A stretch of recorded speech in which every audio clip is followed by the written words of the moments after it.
بسم اللہ الرحمن الرحیم۔ السلام علیکم۔ اللہ تعالیٰ نے ہمیں اس دنیا میں بے شمار نعمتوں سے نوازا ہے کہ جن کا ہم اندازہ بھی نہیں لگا سکتے۔ اتنی ساری نعمتیں ہیں کہ ہم ان کا شکر بھی ادا کرنا چاہیں تو ہم شکر ادا نہیں کر سکتے۔ آج میں آپ سے کچھ چند پھلوں کا ذکر کرنا چاہوں گی جن کا ذکر قرآن مجید میں آیا ہے اور اللہ سبحانہ و تعالیٰ نے فرمایا ہے کہ وہ جنت کے پھلوں میں سے ہیں۔ کھجور، سورہ نحل میں اللہ تعالیٰ ارشاد فرماتے ہیں، اسی سے وہ تمہارے لیے کھیتی اور زیتون اور کھجور اور انگور اور ہر قسم کے پھل اگاتا ہے۔ بے شک ان لوگوں کے لیے تو اس میں بڑی نشانی ہے جو غور و فکر کرتے ہیں۔ دوسرا پھل ہے انجیر۔ سورہ رحمان میں ہے، ان دونوں میں میوے اور کھجور اور انار ہوں گے۔ انجیر بھی جنت کے پھلوں میں سے ایک پھل ہے۔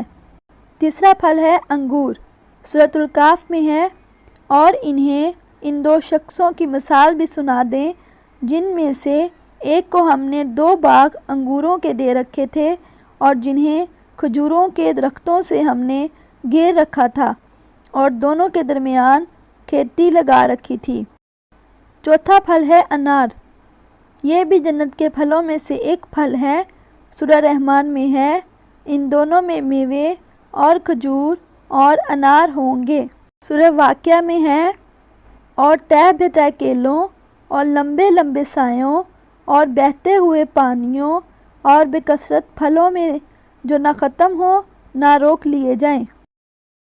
سورہ تین میں ہے، قسم ہے انجیر کی اور زیتون کی۔ زیتون بھی جنت کے پھلوں میں سے ایک پھل ہے۔ اسے کھانا سنت رسول صلی اللہ علیہ وآلہ وسلم بھی ہے۔ رسول کریم صلی اللہ علیہ وسلم زیتون کے سالن کا استعمال کیا کرتے تھے۔ اللہ تعالیٰ سے دعا ہے کہ اللہ تعالیٰ نے ہمیں اتنی ساری نعمتوں سے نوازا ہے، وہ ہمیں ان نعمتوں کا شکر ادا کرنے کی توفیق عطا فرمائے۔ آمین یا رب العالمین۔